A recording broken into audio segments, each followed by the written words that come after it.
Bom dia a todos. Vamos começar então o nosso encontro, nossa aula. Começando a se resolver o fundo ali.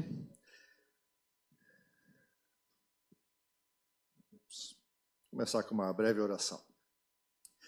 Senhor, te pedimos mais uma vez que tu abras os nossos olhos, o nosso coração, a tua palavra, para que possamos entender aquilo que tu queres nos revelar.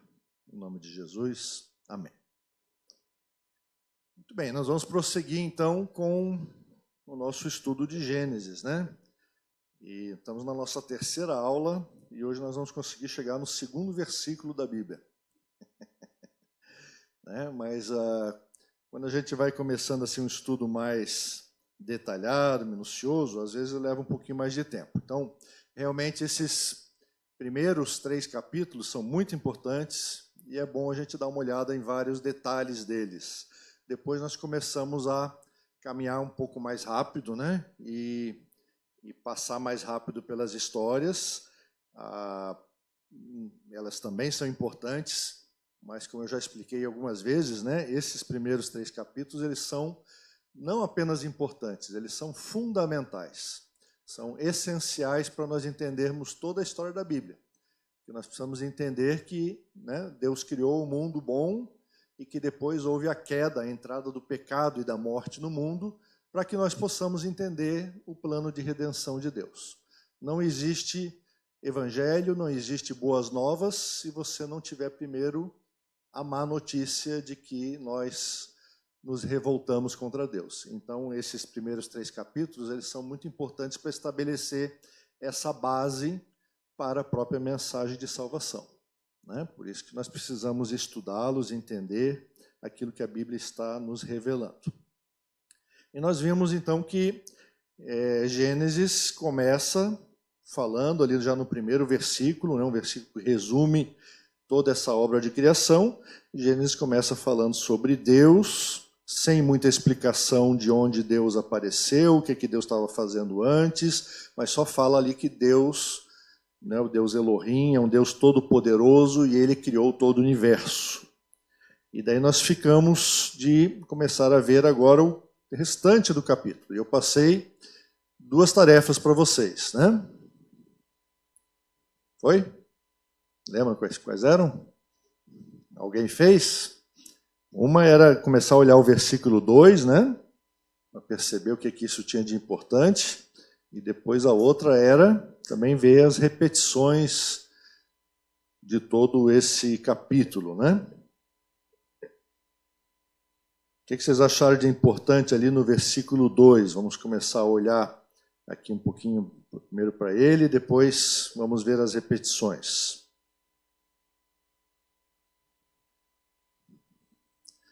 Podem falar. Se tivermos aí também um microfone, às vezes, para ajudar as pessoas a falar, porque senão, eu sei que as pessoas que estão mais no fundo, às vezes, não conseguem escutar quando as pessoas aqui da frente falam. Tá? Todo mundo tímido hoje?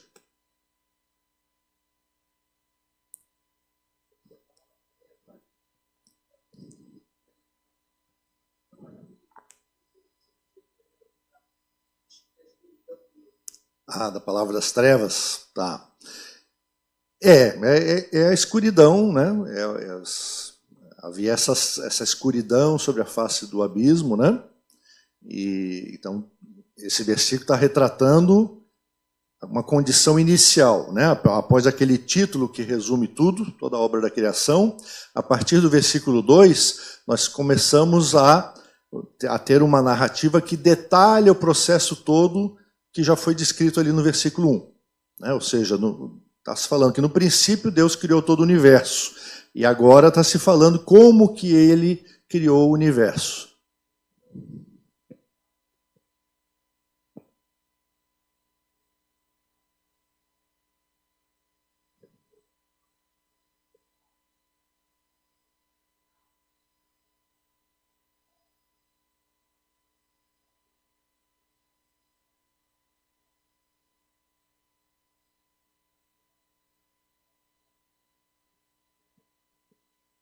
Certo.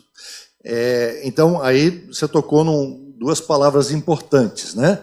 Essas palavras, essa conjunção, né, sem forma e vazia, ela se repete apenas mais uma vez lá na Bíblia, lá no livro de Jeremias, descrevendo exatamente a terra desolada, a terra vazia, que restou depois que o povo israelita foi levado para o cativeiro. Então, essa é uma expressão que fala exatamente de desolação, de falta de estrutura e de falta de conteúdo. Né? A gente não deve ler demais em cima da própria expressão, né? Ou seja, tentando pensar cientificamente numa coisa, como você comentou assim, como se fosse um gás. Né? Não era exatamente um gás, mas é uma expressão que Moisés está usando. Nós sempre temos que lembrar, quando a gente está lendo esse texto, né, que nós não devemos lê-los com os olhos científicos do século XXI, né, mas nós devemos lê-los pensando no que Moisés estava transmitindo para os israelitas que tinham saído do Egito e que estavam recebendo essa mensagem. Eles não tinham a formação científica, universitária, que a maioria de nós tem aqui, com várias perguntas e várias questões, algumas já respondidas e muitas outras criadas, pela nossa realidade atual. Né? Eles queriam entender como é que o mundo funcionava de acordo com a realidade deles. Eles tinham acabado de sair de um mundo politeísta, um mundo que dizia que havia vários deuses que mandavam nesse mundo, que interagiam com esse mundo. Eles vinham de uma visão de criação do mundo através da briga entre esses deuses. Então Moisés estava aqui começando a corrigir e orientar essa cosmovisão hebraica, né, através da revelação que o Espírito Santo colocou no coração dele e foi instruindo. Né? Então nós temos que lembrar que a Bíblia não é um relato científico, aqui nesse capítulo de Gênesis, de Deus dando uma explicação para os leitores do século XXI que responde todas as nossas questões. Mas é um relato, sim, histórico e teológico, que visa nos revelar quem Deus é, de acordo com a compreensão natural, a compreensão do observador, do israelita daquela época. Então vai usar vocabulário e expressões que eles poderiam entender.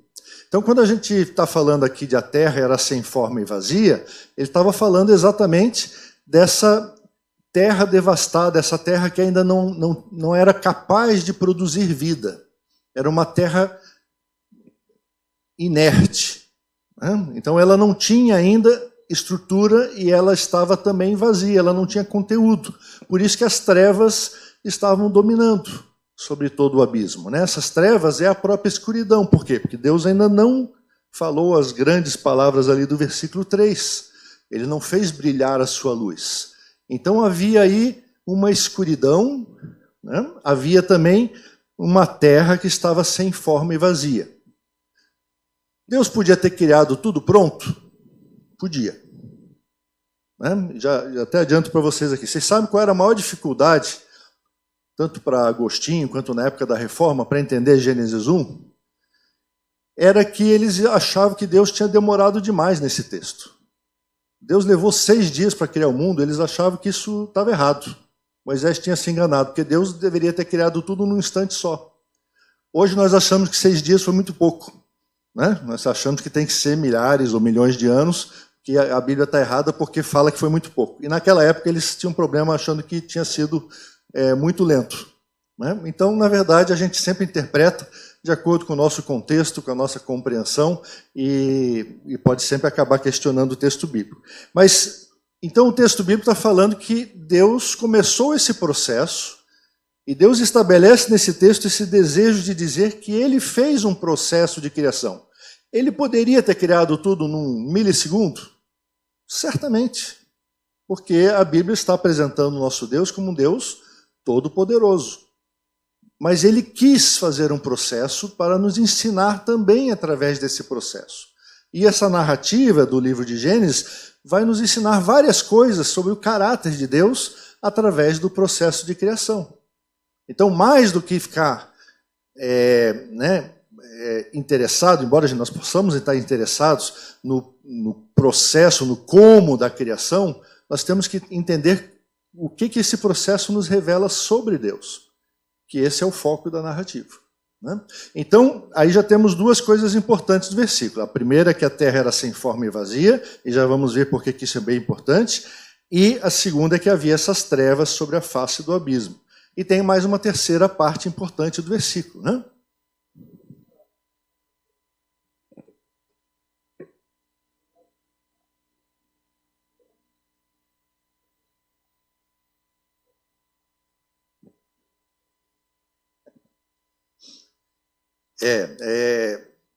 É uma expressão complicada.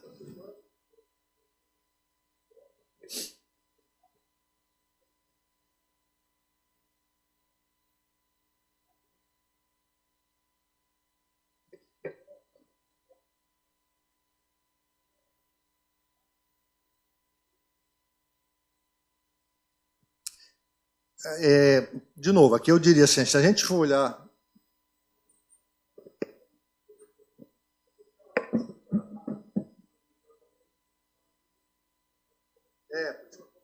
Comentei do microfone.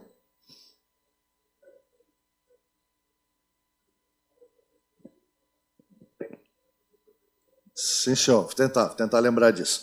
O Oswaldo está perguntando aí sobre a questão do abismo, das trevas sobre a face do abismo, e que o abismo é uma figura, então, complexa, né? Quando você viaja por aí, você vê um abismo, um penhasco, você fica pensando, será que é isso que tinha na criação?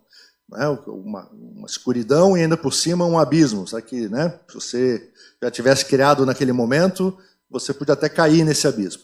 Essa expressão abismo, na verdade, está falando aí de uma profundidade, né? É mais um abismo no sentido assim de uma grande profundidade, especialmente de águas, né? É mais o contexto aqui. Não havia ainda Deus separado as águas da terra, então havia essa mistura. Nós temos que, de novo, né, eu quero reforçar que nós temos que entender aqui com uma linguagem um pouco mais metafórica e não tentarmos imaginar a sequência. Será que Deus está descrevendo aqui o Big Bang, né, para a gente poder entender exatamente como é que foi criado?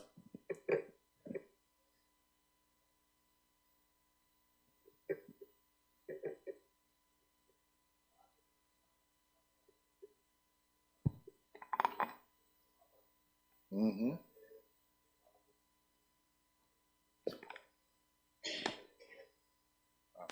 Alô? Alô? Tá funcionando? Agora sim. Então, vou repetir aqui para quem não ouviu, mas naquele contexto antigo, águas, né, e mar, principalmente, tinha bastante, no imaginário deles, tinha bastante uma ideia de caos, assim, né, de desconhecido, de imprevisibilidade e de perigo, né. Então, tanto é que depois a Bíblia vai usar isso para dizer que tinha quando, por exemplo, Jesus acalma a tempestade e anda sobre as águas, para as pessoas que estão ali, que é os discípulos, não é só, Jesus está fazendo uma coisa que não se pode fazer, que é impossível porque você afundaria, né? Uma coisa fisicamente impossível. Não, ele tem um controle sobre o caos, ele tem um controle sobre aquilo que representa no nosso imaginário o controle total e absoluto, conforme a sua palavra, daquilo que representa a coisa mais caótica e perigosa que a gente tem no nosso mundo, né? Que é o mar. Né, que uma hora está tranquilo e simplesmente tem ondas de 3 metros querendo te engolir. Então, para eles, isso representava isso. Então, toda essa parte de águas, né, e mostrando que Deus está fazendo essa separação, ou seja, ele está do caos trazendo a ordem, é uma ideia de que esse mundo, que foi criado de uma determinada forma por ele, e foi criado inicialmente sem uma ordem, Deus está estabelecendo a sua ordem, né, o seu propósito, e separando isso. Né. Então, é meio que nessa ideia, né, para eles. Então, não tanto como água do tipo, ele está fazendo chover, daí ele está fazendo um riozinho para as pessoas pescarem peixes, tipo. E isso contrapõe com os mitos de fundação opositores ao povo hebreu, que pensavam que, na verdade, o mundo foi criado através de uma batalha de outros deuses, né? E da morte e a superação pela força e o domínio de determinados deuses sobre outros, né?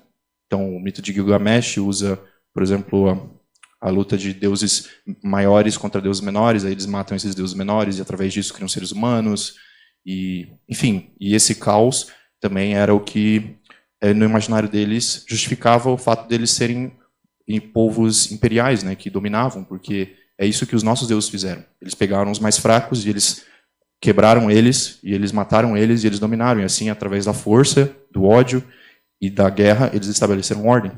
E assim que a Bíblia está apresentando o contrário, que Deus, por meio do seu poder, faz isso. Não, ele não precisa batalhar com ninguém, porque ele é o Todo-Poderoso. Exato, obrigado pela colaboração, Amaral. É exatamente essa questão, né, de algo que no imaginário daquela época, né, tanto no imaginário egípcio quanto babilônico e de outros povos, você tinha essa concepção, então, desse abismo, desse meio de águas profundos, como uma coisa caótica, que causava medo, né? Então, alguns estudiosos até entendem que talvez o texto esteja descrevendo uma situação um pouco caótica aqui, mas outros estudiosos mais conservadores preferem entender que Deus está aqui mostrando apenas uma terra desolada e sem estrutura, que ele vai colocando ordem. A palavra-chave que você usou aí, né? Ou seja, o nosso Deus criador é um Deus que vai estabelecendo ordem. Então, seja a partir de uma situação caótica, ou seja, apenas a partir de uma situação que ainda não tinha sido estruturada e preenchida, de qualquer maneira, Deus vai estruturando, vai colocando ordem e vai colocando conteúdo. Esse é o ponto mais importante dessa primeira expressão aqui para a gente fixar, né?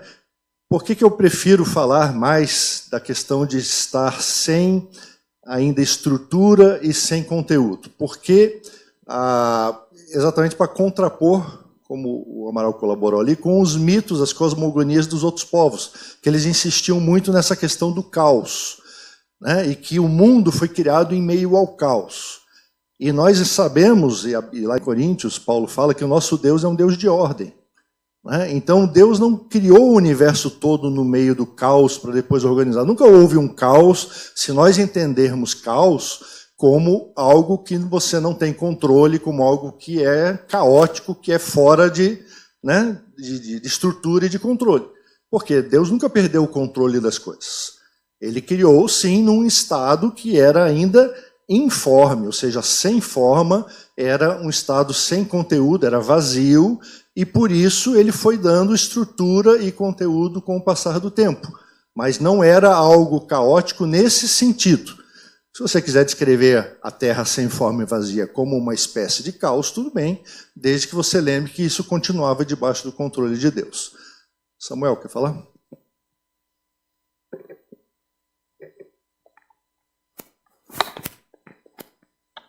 Hoje é muito difícil a gente seguir o que algumas pessoas querem fazer: harmonização e ciência. Gênesis 1, na realidade, não se contrapõe de forma nenhuma à própria teoria do Big Bang. Até uma curiosidade para todo mundo: a teoria do Big Bang só tem no Brasil sendo incentivada, porque no mundo inteiro ninguém mais acredita. Tem gente que já chega a acreditar em mais de um Big Bang, criação dos diversos universos, mas o fundamento atual não nos permite isso, mas nos dá pistas. Por exemplo, não dá para querer ficar trabalhando na ótica de hoje, com o tempo que foi escrito, como o próprio professor Jonathan falou, mas existe uma certa lógica. A história, por exemplo, da criação do nada. A criação do nada é um mistério para nós e, mais incrivelmente, é um mistério para a ciência. Tem cientista que anda, vai e mexe, tá? Quando que ele breca, vamos falar assim, quando chega na partícula primordial, da onde ela veio. Então, pela ótica de Moisés, no caso, considerando também a teologia egípcia, tá? Tem essa história do caos, realmente, tá? Mas quando ele fala que parava sobre a face do abismo, ali no hebraico a palavra abismo não é absoluta. Há quem traduza sobre a face das águas, ou seja, pairava sobre as águas. Se formos colocar dentro desse contexto, aí a gente vai chegar direto na teologia egípcia. Porque na teologia egípcia, a qual Moisés navegou, vamos dizer assim, tratava a água como elemento primordial na criação, tratava a água como fertilidade ou diversas formas.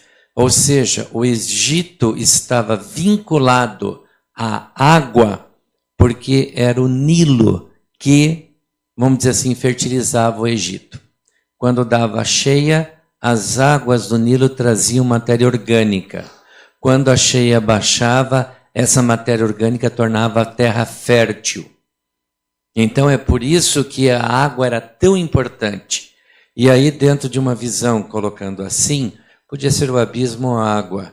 Eu creio honestamente que quando a gente fala de Gênesis 1 e Gênesis 2, o que Moisés mais queria mostrar é para um povo que saiu do meio de uma teologia absurda, entender que o nosso Deus está acima de tudo isso. O nosso Deus é quem governa tudo isso. Por isso ele pode criar a partir daí. Obrigado. Exatamente. Obrigado, Samuel. Esse é um ponto bem importante. Lembrar que esse é um texto, ou seja, como eu já falei algumas vezes, não é um texto científico, mas é um texto teológico, é um texto polêmico, é um texto apologético, para usar uma expressão que a gente gosta de falar hoje, que é da defesa da fé. É a defesa da fé israelita, que também é a nossa fé, de que o nosso Deus é o Deus criador de todas as coisas. E defesa contra o quê? Contra a teologia, a cosmogonia, as filosofias da época, que também são muito parecidas com as nossas filosofias hoje. Nós também precisamos defender a nossa fé contra as filosofias que estão aí presentes na universidade, no meio científico, no meio não científico também, na cultura popular. Há muitas teorias, há muitas filosofias, e a Bíblia está aqui nos ensinando já como que Moisés estava lutando contra essas outras filosofias e teologias, ao declarar que o nosso Deus é o Deus criador, que está acima, então, até mesmo, né, como o reverendo Samuel falou, desses elementos primordiais. Da água, a questão depois lá dos luminares, como a gente vai ver no quarto dia, né? Ou seja, o Deus criador, o Deus que se revelou para Israel, é um Deus que está acima de todos os elementos que são adorados pelos outros povos. Então os outros povos diziam, nós adoramos tal coisa porque essa é a coisa que nos originou, que tem poder, que criou o mundo. E Israel dizia, pois o nosso Deus criou essa coisa que você adora. Criou o seu Deus. O seu Deus está abaixo do nosso Deus, porque o nosso Deus é o Deus criador de todo o universo, de todas as coisas. Então, essa afirmação, ela é polêmica, porque quem adora a água, quem adora o sol, quem adora a lua, não vai gostar de escutar isso, né? O meu Deus é mais forte que o seu Deus. Ninguém gosta de escutar isso. E vai criar uma polêmica. Mas é isso que Moisés está fazendo aqui, está criando essa polêmica. E quando ele fala, então, sem forma e vazia, ele vai estruturar essa narrativa toda. Você já deve ter ouvido isso, se você não ouviu, né? Está aí uma boa novidade para você, que os 6 dias da criação, eles são estruturados, então, em 2 partes. A primeira metade vai responder a essa questão da terra ser sem forma. A segunda metade, ao fato dela ser vazia. Então, na primeira metade, Deus dá forma à criação, e na segunda metade, os dias 4, 5 e 6, Deus vai preencher aquilo para o qual ele tinha estruturado. Né? Irani? 2. Pastor, eu nunca tinha pensado nessa dimensão que nós estamos analisando hoje.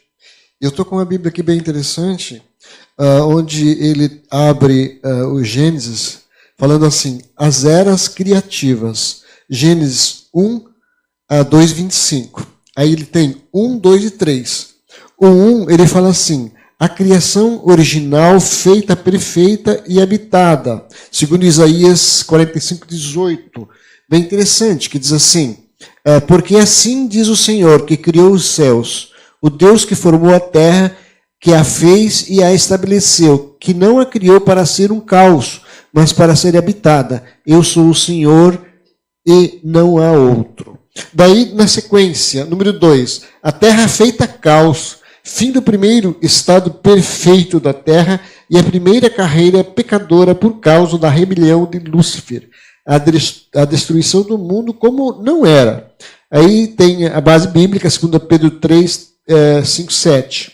E daí então diz assim o texto, o versículo 2: E a terra era sem forma e vazia, havia trevas sobre a face do abismo, o Espírito de Deus se movia sobre a face das águas. E agora, o terceiro, recriação. O segundo estado perfeito da terra e a segunda habitação, os 7 dias. Dia e noite restaurados. Disse Deus, haja luz e houve luz. Aí eu fui lá dar uma olhadinha, aí está falando de Jesus.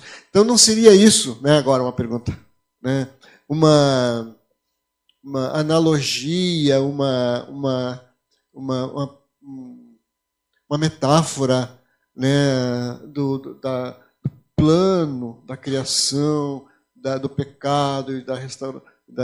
Não, ainda não seria isso. O que esse comentário está falando, infelizmente, é muito incisivo, né? Ele só declara essa como a explicação para os versículos, ele está propondo a teoria do intervalo, né? Então, existe essa teoria do intervalo.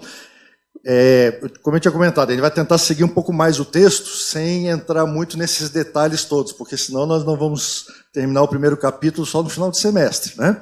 Porque tem muita coisa nesse primeiro capítulo. Eu vou recomendar para vocês aqui, ó, o livro do Reverendo Nicodemos, esse livrinho pequenininho aqui de 500 páginas, deixa eu ver que tem mais, 500 páginas, ele é só sobre os capítulos 1 a 11. Depois ele tem um outro grosso que são sobre mais 12 capítulos de Abraão, ele não escreveu o final de Gênesis ainda. Então, isso aqui são os sermões que ele fez, com estudos e comentários, sobre o livro de Gênesis.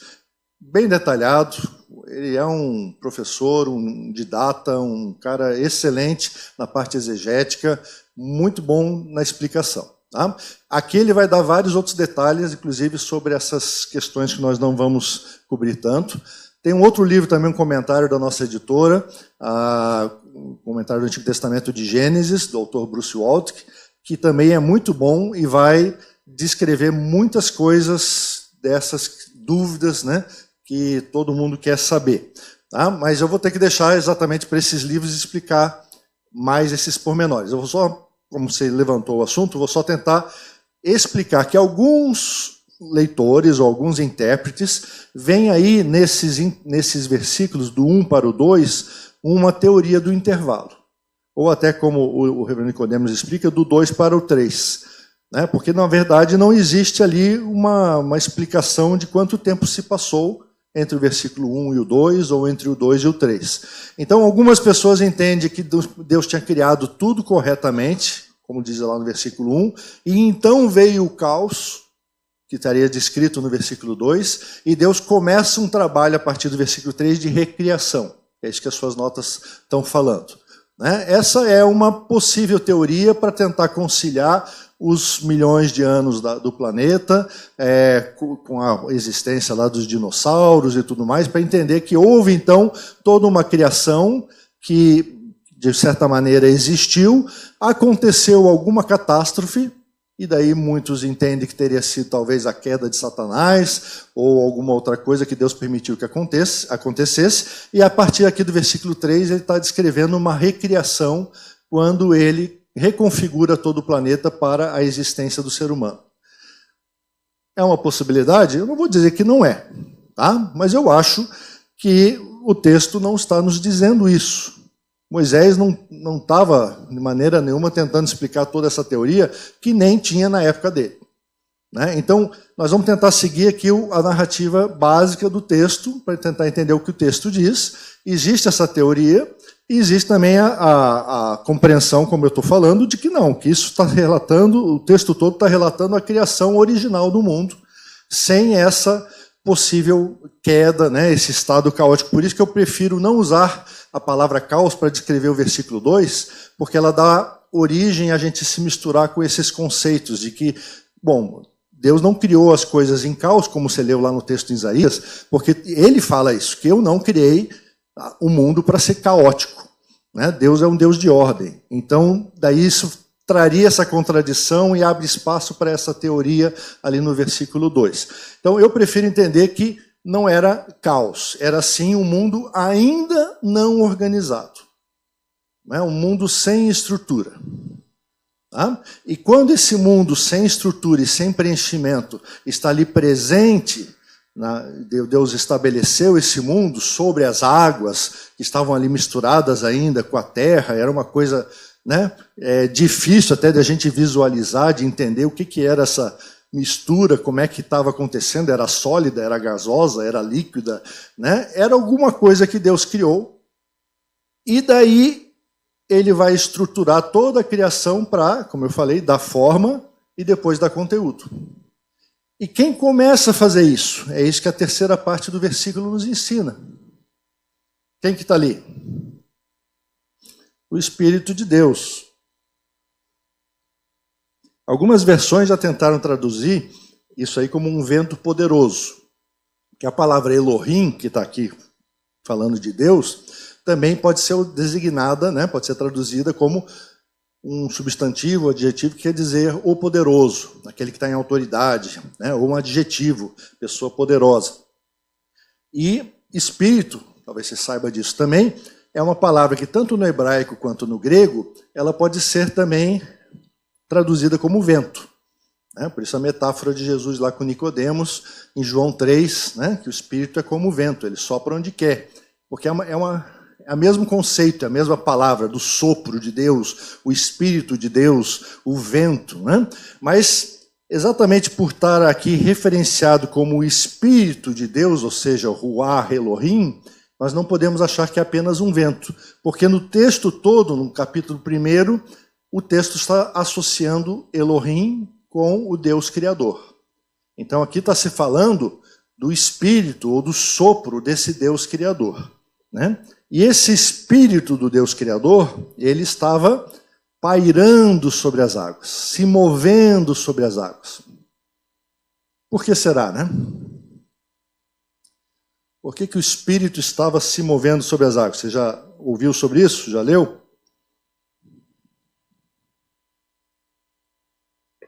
Não? Ninguém? Olha aí. O Espírito Santo estava chocando as águas. Essa é uma figura que a gente pode usar, né? Esse mesmo verbo é usado depois nos profetas para uma ave que está chocando o seu ninho. Né? O Espírito Santo está vivificando a criação.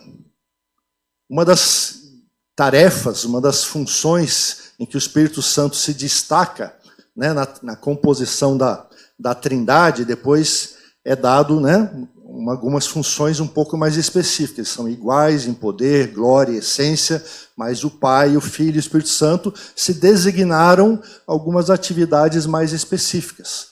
E a atividade de vivificação, de gerar vida, é a atividade principal do Espírito Santo, de dar vida e aperfeiçoar. Por isso que é o Espírito Santo que desce sobre a Maria, para gerar a vida do Filho de Deus. Né? Então ele também paira, ele vem sobre a Maria e ele gera ali o Filho de Deus. E aqui, da mesma maneira, ele está gerando toda a vida da criação. Né? E ele vai fazer isso também no novo nascimento.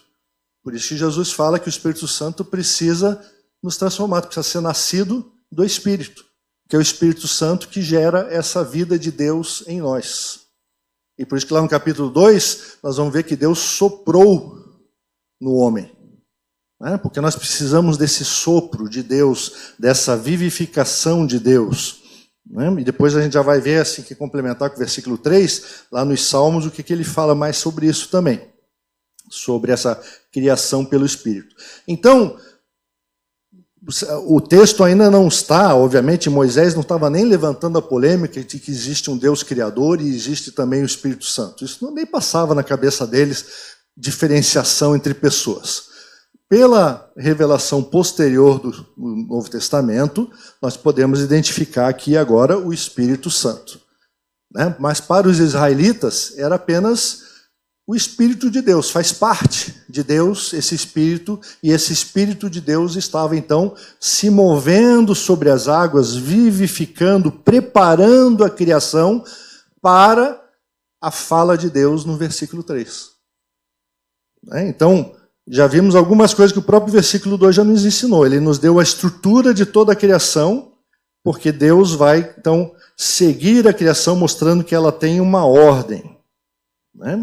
E vimos também que o versículo 2 fala desse agente transformador, o agente ativo da criação, que é o Espírito Santo, que está ali trazendo vida, trazendo vivificação àquela terra sem forma e vazia. E além do Espírito Santo, daí no versículo 3 nós vamos ter o outro componente da criação. Então Deus Pai, o Criador, ele traz junto com ele no momento da criação o Espírito Santo, e ali no versículo 3 ele vai trazer mais alguém, né? O que acontece no versículo 3?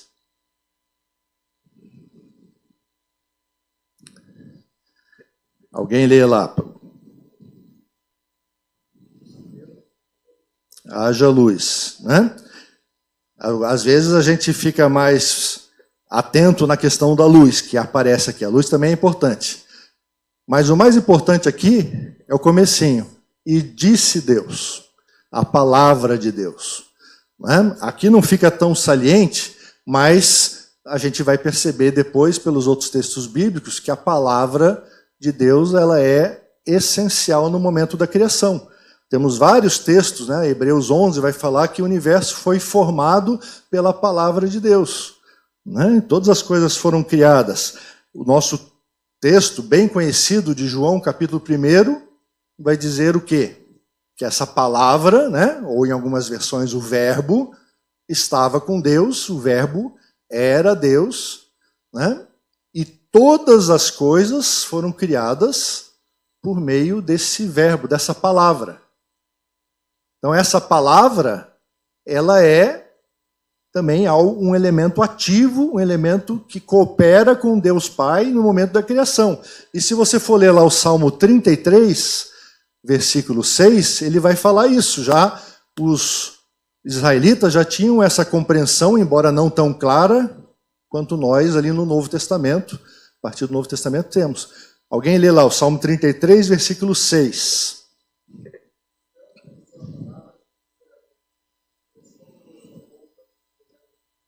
Isso. Então o salmista está dizendo que toda a criação aconteceu pela palavra de Deus e pelo sopro, ou seja, pelo Espírito de Deus.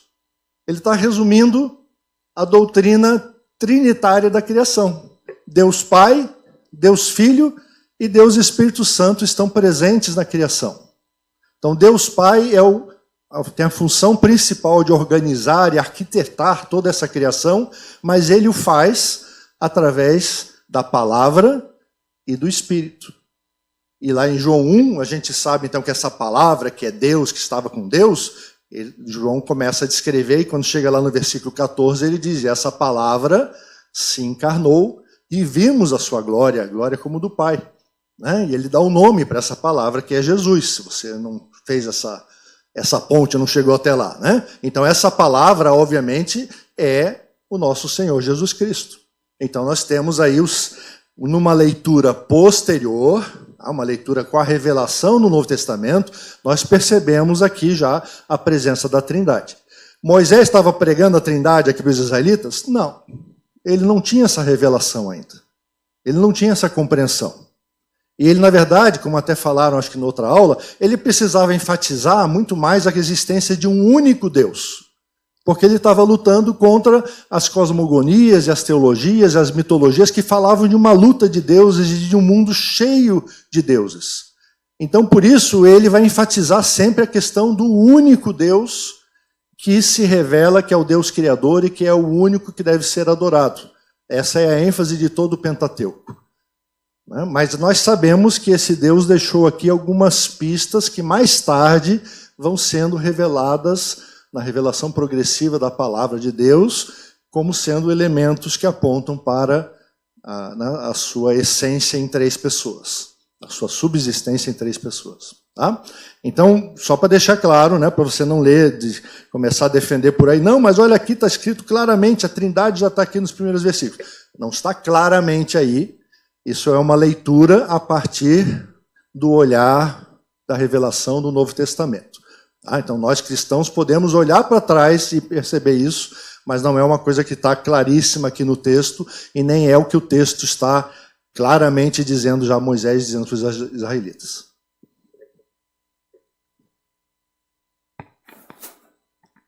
Eu já tive numa disputa por causa disso, entre cristãos e pretensos ateus. Tá? Porque ateu de verdade não existe. Vamos lá. Mas, quando a gente olha Gênesis 1, eu vou ter que dar uma palhazinha com Gênesis 2. Gênesis 2 é Yahvé. E Gênesis 1 é Elohim. Não foram 2 textos, como era aquela história que até os teólogos liberais defendem, que não foi Moisés, porque ele escreveu um com um nome para Deus, outro com outro nome. Mas vamos lá. O curioso é que o sufixo in no hebraico é plural.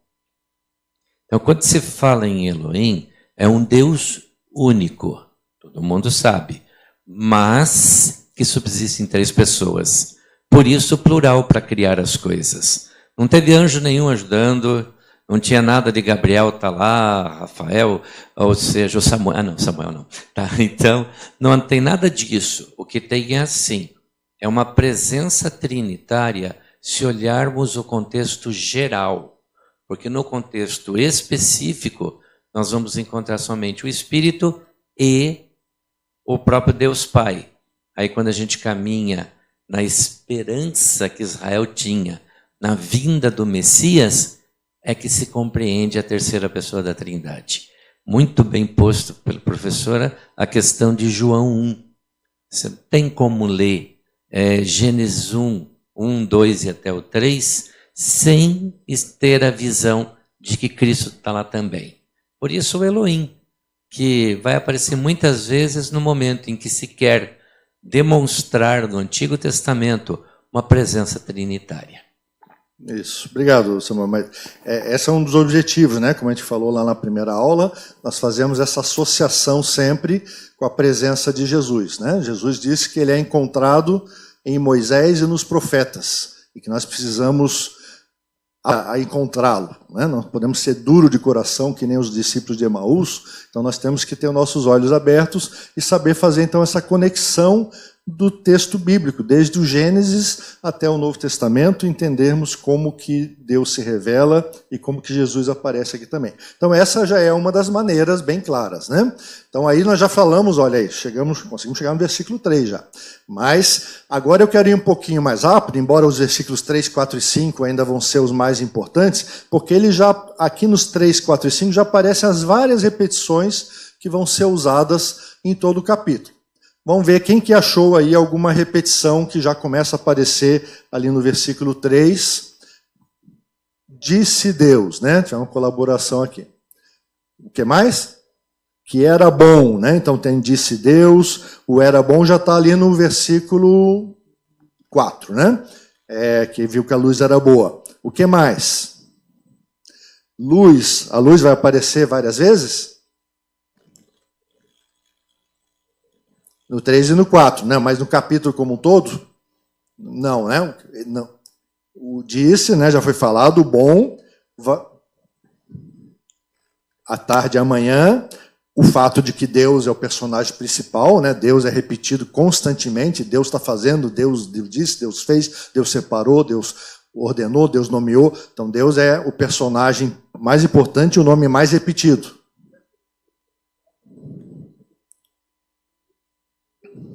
Isso. Eu vou explicar cada uma dessas repetições, mas já que você já tocou nesse assunto, a explicação é bem simples, que os israelitas eles compreendiam dessa maneira diferente. Para eles o dia começa no entardecer, às 6 da tarde. Né? E para nós o dia começa à meia-noite, porque nós somos uma cultura diferente. O dia começa com a noite, com as trevas, com a escuridão, e o dia termina com o dia, né? Com a parte... O dia termina com o dia, né? O dia termina com a parte da manhã, com a parte do sol, porque eles estão seguindo esse princípio da criação. Primeiro vieram as trevas e depois Deus estabeleceu a luz. Então, para eles é importante que venha primeiro a noite e depois o dia. Nós temos um outro pensamento, nós decidimos que a meia-noite é quando devia começar o dia, não é? Outros povos começaram o dia em outros momentos. Isso é só uma convenção cultural. A gente vive tanto nela, né, e está sempre preso no relógio, que a gente acha que o mundo sempre foi assim, mas não foi. É só uma maneira de pensar diferente o mundo, né? E pode ser até que tenha um significado maior, mas nós não vamos nem especular sobre isso. Então havia, como Moisés está explicando isso para os israelitas, era o costume deles já entender, né, primeiro a tarde ou a noite, né, e depois a manhã como sendo a extensão do dia. Mas então tem essa repetição, ali no versículo 3 ainda tem mais uma, que não vai se repetir às vezes sempre com a mesma palavrinha, mas existe essa expressão haja e ouve, né? Ou faça-se e aconteceu, né? Há uma ordem de Deus e há um registro de que se fez aquilo que Deus mandou. E isso vai acontecendo a cada dia, né? Todos eles você vê, Deus dá uma ordem e a coisa acontece. E isso é importante. Então, o que mais que nós temos de repetição ali? Acho que as principais são essas, né? Do bom a gente falou, o Deus disse, o age ouve, a tarde e manhã. Então vamos considerar algumas delas, né? A questão de Deus disse, nós já conversamos, ela é importante porque ela revela essa criação por meio da palavra. Então é importante que Deus está falando, Deus está se revelando como um Deus que se comunica, é um Deus que usa a palavra e que fala com a sua criação e fala conosco, os seres humanos, né? E ao mesmo tempo, esse Deus que se comunica, essa palavra que sai da boca de Deus, ela se encarnou e ela veio mediar, né? Ela veio nos reconciliar com o próprio Criador e nós conhecemos o seu nome, né? E lemos sobre essa palavra lá no Novo Testamento. Então, essa palavra, essa fala de Deus, ela é importante, por isso que nós falamos tanto da palavra de Deus que está revelada aqui nas Escrituras e a palavra de Deus que está encarnada na pessoa de Jesus, né? Porque a palavra de Deus é aquilo que vai orientar a nossa vida, né? Deus vai orientar a nossa vida, que nós podemos até usar essa palavra que eu não prefiro tanto, né, que é caótica. Nós podemos dizer assim, que a nossa vida nunca está realmente caótica, né? Ela pode estar desorganizada, ela pode estar bagunçada, ela pode estar sofrida. O caos é muito mais terrível do que isso, né? Então a nossa vida que a gente descreve assim exageradamente como caótica, como desorganizada, como sofrida, ela também pode ser ordenada, estruturada e preenchida pela presença de Deus através da sua palavra e do seu Espírito. Aqui já fica uma aplicação bastante pessoal e até evangelística, né? Porque assim como Deus fez isso no momento da criação, de ter ordenado tudo aquilo que estava desestruturado e estava vazio, Ele também quer fazer isso com as nossas vidas, né? E daí Deus começa a falar através da sua palavra, e essa repetição de haja e ouve, ela é importante porque por causa daquilo que já tínhamos comentado, que o Amaral relembrou também hoje, da questão da batalha dos deuses. Nas outras mitologias, a criação não era feita tranquilamente. A criação tinha sido feita através de uma batalha em que os deuses mais fortes tinham vencido os mais fracos. E o que o texto aqui está nos revelando é que não tem batalha. O nosso Deus é tão poderoso que Ele diz, haja luz. E o que acontece? Há um protesto, os anjos se rebelam, algumas pessoas reclamam que vai gastar muita energia. Não tem nada, né? Fala ali, haja luz, ponto de exclamação, e houve luz. Nada. Aconteceu, porque o nosso Deus fala e acontece. Esse é o poder do Deus Criador, que é o poder como Samuel também já lembrou, e nós tínhamos comentado, que lá no capítulo 2 vai se revelar como Deus aliançado com Israel, o Deus Javé. Né? Javé Elohim.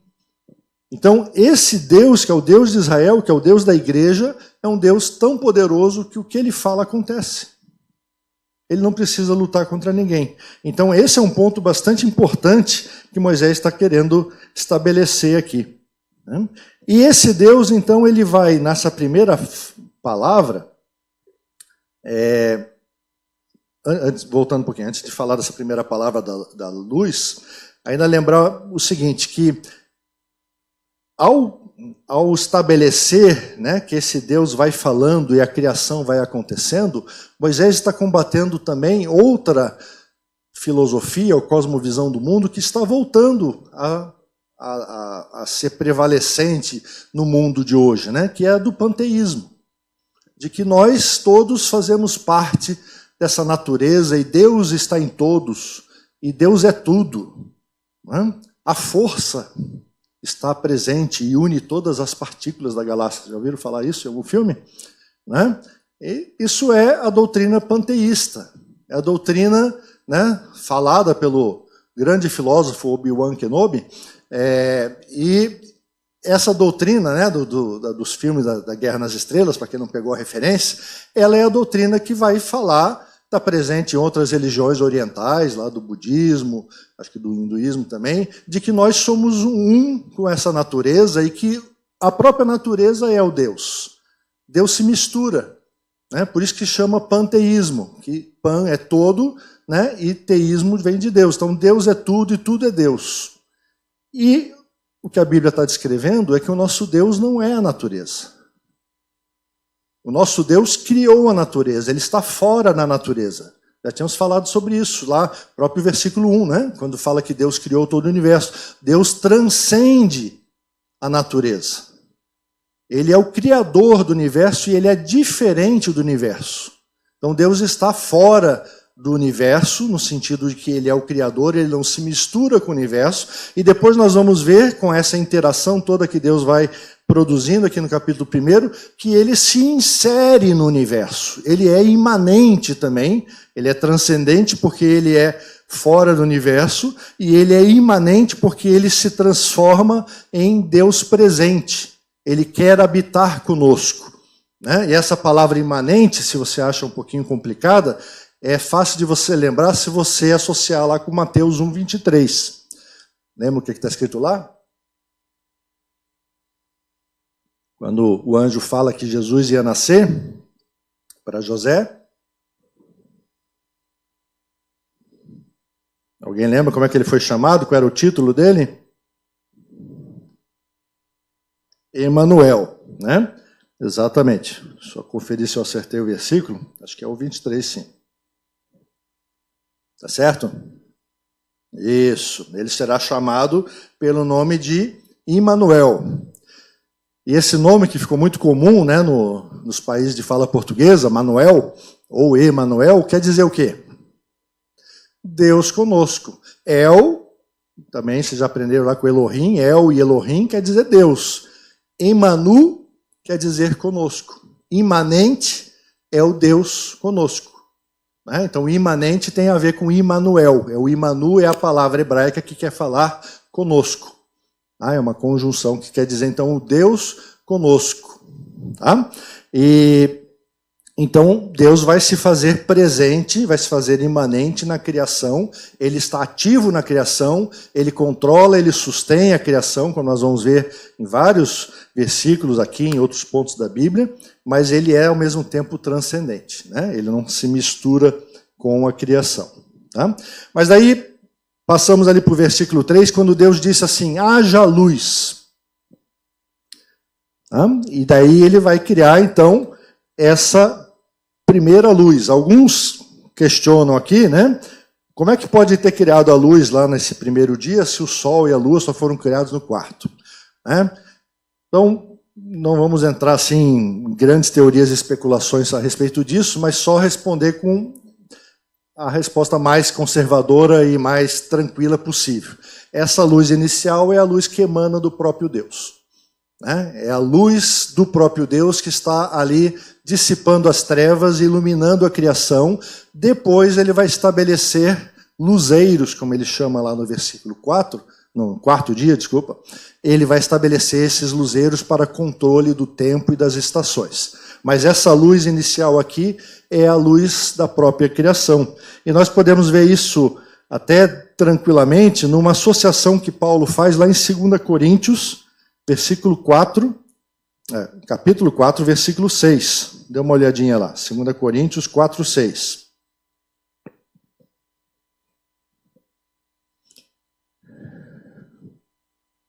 Quem pode ler?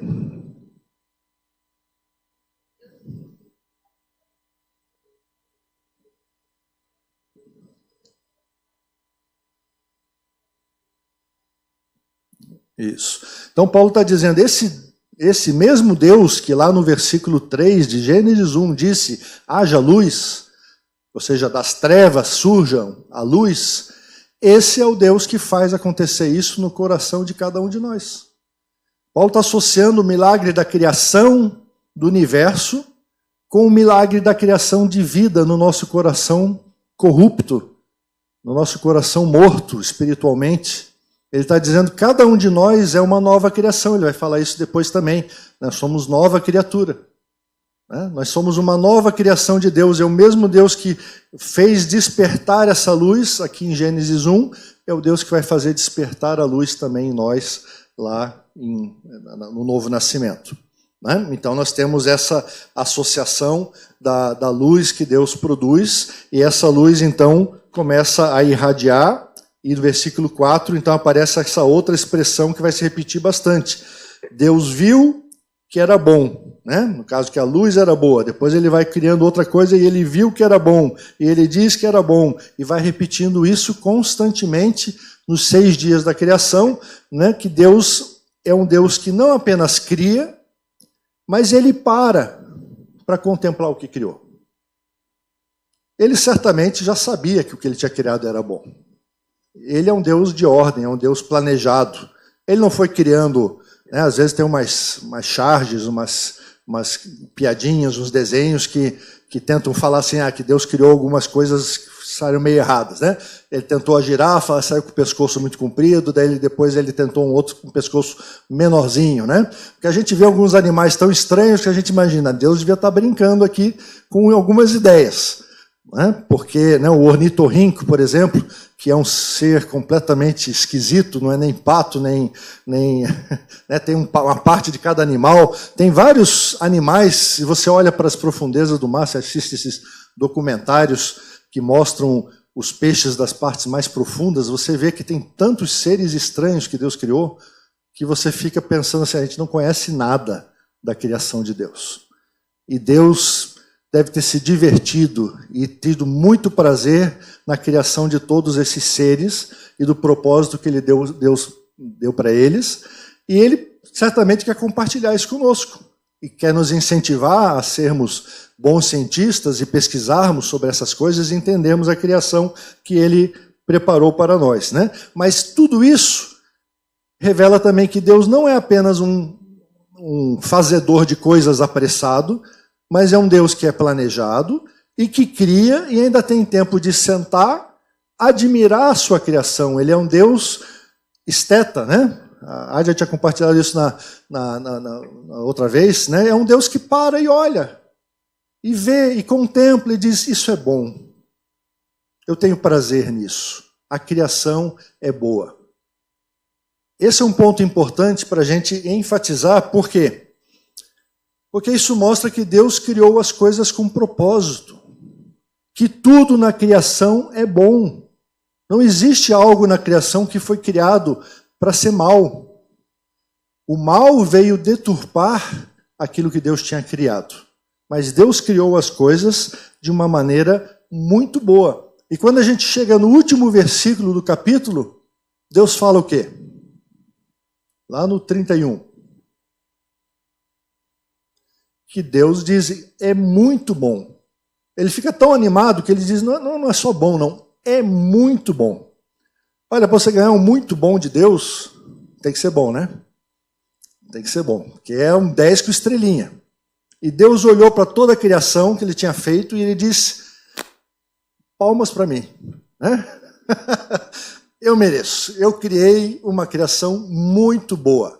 Ela vai cumprir o propósito que eu estabeleci. Ela vai satisfazer a minha vontade. Ela vai me propiciar a glória devida. Né? Porque Deus nos criou para a sua glória, para o louvor da sua glória, como Paulo explica lá em Efésios 1. Né? Então nós fomos criados, toda a criação existe para a glória de Deus, para satisfazer a sua vontade e também para que Deus manifeste o seu caráter e o seu amor para nós na criação.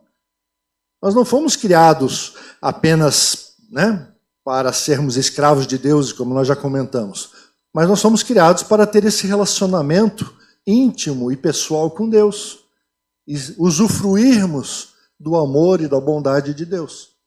Né? Então, tudo isso, esse Deus está revelando, e quando ele diz, então, que é bom, isso mostra também que não existe parte nenhuma da criação que não tenha sido criado boa. Ela pode estar deturpada hoje pelo pecado, mas ela foi criada boa.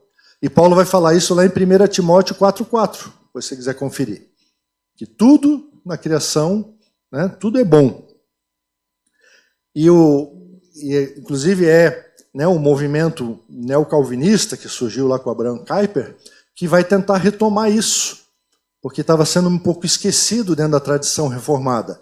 E ele vai retomar isso, já várias décadas atrás, falando exatamente isso, que não existe nenhum centímetro quadrado na face da terra que não seja posse do nosso Senhor Jesus, que não seja parte do reino do nosso Deus. Né? O reino de Deus não se limita à igreja e o resto é domínio do diabo. Isso é uma mentira que o diabo quer que as pessoas acreditem.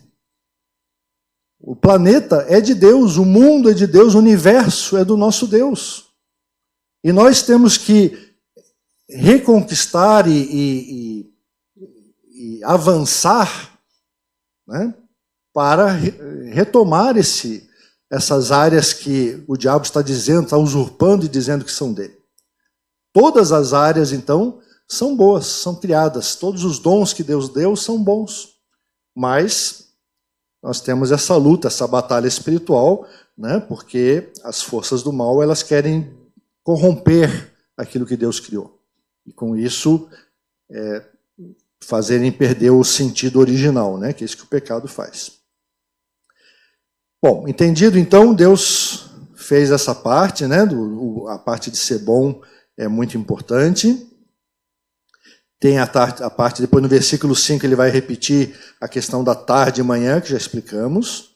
E ele vai começando a criar os elementos. Né? Eu não vou entrar aqui em todos os elementos, mas ele vai primeiro estabelecendo lá no primeiro dia a separação entre luz e trevas, né? Depois entre os céus e a parte terrena. Ele vai estruturando o universo todo e fazendo com que esses elementos criados produzam vida. Um elemento importante aqui, né, que também o reverendo Nicodemos salienta e outros comentaristas, é que o nosso Deus é um Deus de distinções, de separação. É um Deus que vai separando e ordenando. A organização das coisas exige separação. E lá no último dia ele vai separar também aquele dia, vai santificar. Porque o nosso Deus é um Deus que separa coisas para que elas funcionem melhor. Cada coisa tem o seu lugar, tem o seu propósito. Então isso também é uma parte do movimento da criação, e Deus então vai organizando, e lá no versículo 11, já lá mais para frente, ele começa a dar a primeira ordem então de produção de vida. Depois de ele ter estruturado já alguns cenários, ele fala que a terra produza relva. Então começou a ter uma produção. Lá no versículo 22 ele começa também a criar as criaturas marinhas que povoam as águas e as aves, né? E daí Deus os abençoou e disse, sejam fecundos, se multipliquem. Então Deus começa a estabelecer essa criação, preencher a criação com elementos vivos. Os elementos vegetais, os elementos animais, e elas vão se reproduzir, segundo as suas espécies, né? Uma expressão também que repete aqui, segundo a sua espécie, querendo dizer que Deus criou todos os seres vivos, eles podem ter uma microevolução, não queria entrar muito nisso, não é? Mas eles podem até ter uma certa variação dentro da espécie dele, mas um cavalo nunca vai virar uma girafa, nem um elefante. Tá? Não é assim que acontece. Então, existe espaço aqui, sim, os cientistas já determinaram, a própria descoberta inicial do Darwin foi isso, de que dentro de uma espécie, quando você isola em ambientes diferentes, essa espécie pode se diversificar um pouco e criar algumas características, ter uma microevolução.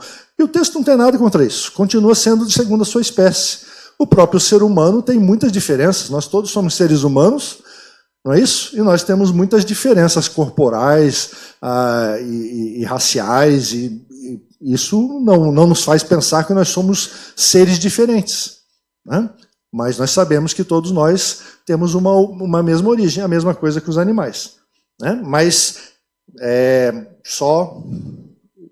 vamos deixar por aí, né? Para não entrar em muita discussão que isso pode suscitar.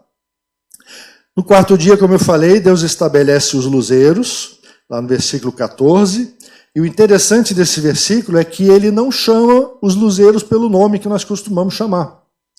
Será que eles não tinham nome na época? Eles tinham. Só que quando as pessoas daquela época falavam de sol e lua, elas estavam falando de dois deuses muito importantes, que eram adorados por muitos povos. O próprio Egito adorava Ra, que é o deus Sol, né? E lá em Ur, dos caldeus, de onde Abraão saiu, eles adoravam Nana, que era a lua. Né? Então, esses deuses eram deuses importantíssimos, porque eles governavam o céu, eles aparecem ali como seres muito poderosos, que trazem a luz que o ser humano precisa, e então as pessoas o adoravam. E em vez de, então, até de dar a honra de chamar esses luzeiros pelo nome, Moisés está aqui dizendo, olha, isso que vocês chamam de deuses, não são nem deuses, são luzeiros. São instrumentos que o nosso Deus criou para governar os tempos e as estações. Eles não são nada, o nosso Deus é muito, muito superior a isso. Né? Então é essa polêmica o tempo todo que Moisés está aqui batalhando para mostrar que o Deus de Israel é o Deus todo-poderoso, é o Deus que criou todas as outras coisas que vão parecer para os outros povos como deuses, ou até como seres mitológicos. Ele fala lá, né, no versículo 21, Deus criou as grandes criaturas marinhas. E nessas mitologias existiam criaturas marinhas, o Leviatã, os Tanim, que eram os dragões, e havia toda uma concepção de criaturas que habitavam esse caos e que comiam as pessoas e que faziam perturbações. E Moisés está querendo dizer assim, olha, tudo isso que está no seu folclore, na sua cultura, e você pode até apropriar isso para o Brasil, tudo está no nosso folclore, dessas grandes coisas que a gente trouxe de várias culturas miscigenadas aqui, tudo isso foi o nosso Deus que criou. Você pode até achar que isso tem algum valor, mas nosso Deus está muito acima disso e Ele controla todas essas coisas. Ele que criou e deu função para isso, se é que isso existe. Né? Então, quando Israel faz referência a esses mitos dos outros povos, está simplesmente querendo comprar essa briga e estabelecer isso, que o nosso Deus, o Deus Criador, é maior do que tudo isso. Né?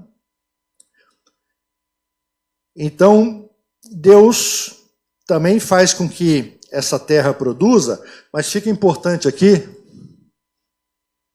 terminar com isso, né? Antes da gente chegar ali no versículo 26, vai ficar para a aula que vem, mas vou terminar com essa parte que, quando Deus cria todas as coisas, e quando ele chega lá no final do capítulo 1, e ele criou toda a criação nos 6 dias, ele não significa que Deus descansou, pendurou as chuteiras e foi passear. Né? Essa é uma filosofia ou uma teologia que a gente chama de deísmo, que teve muito em voga alguns séculos atrás, achando que Deus criou o mundo e deixou o mundo, deu corda, né, no relógio, e deixou o mundo tocando. E agora o mundo se vira. Mas nós temos vários textos, eu vou deixar só para vocês lerem, não vai dar tempo, então leia lá o Salmo 104, leia depois Jó 34 também, que vão falar exatamente como Deus interage. Lá em Jó 34, o Jó chega a dizer assim, olha, se Deus retirar o seu espírito da terra, todo ser humano perece. Nós dependemos da presença do Espírito Santo de Deus para que a vida continue existindo. O Espírito Santo não apenas gerou a vida, mas ele mantém a vida. Só existe vida porque Deus está presente. Se Deus não estiver presente, não existe existência de nenhum ser na criação. Isso é um conceito importante, a gente volta a isso depois na aula seguinte. Então nós não conseguimos completar aqui o primeiro capítulo, mas eu vou dar por, assim, encerrado esses primeiros 5 dias. Se você tiver alguma dúvida, né, me aciona aí pelo WhatsApp, ou me chama aqui depois da aula. E nós vamos, na semana que vem, partir então para a criação do ser humano. Vamos tentar entender ali a partir do versículo 26, quando Deus começa a estabelecer a criação do ser humano, e vamos ver se a gente chega até o capítulo 2, que vai detalhar mais isso aí. Tá?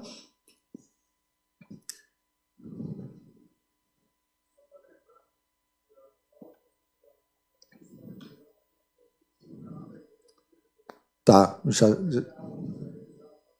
Isso. Então fica aí dito, né, que as aulas estão disponibilizadas lá no canal da igreja, para você reassistir e ver o que você perdeu. Tá bom? Vamos encerrar com uma oração. Senhor Deus, obrigado porque a Tua palavra, ela nos ensina tantas coisas e em tão poucos versículos nós percebemos a revelação de quão grandioso Tu és, como Tu és poderoso, Tu és majestoso, e decidisse revelar essas coisas para nós, para que nós pudéssemos Te conhecer melhor e ter comunhão contigo. Obrigado, Senhor, pelo Teu Espírito que traz vida ao nosso coração, que nos vivifica. Obrigado pela Tua palavra presente, encarnada em Jesus, que nos trouxe a reconciliação contigo. Continua, Senhor, a trabalhar nas nossas vidas, a nos fazer entender o Teu texto sagrado e a aplicá-lo nas nossas vidas. Que queremos ter mais comunhão contigo, Te servir melhor e aprender a habitar e viver na Tua presença. Pedimos isso em nome de Jesus. Amém. Obrigado, queridos. Até semana que vem.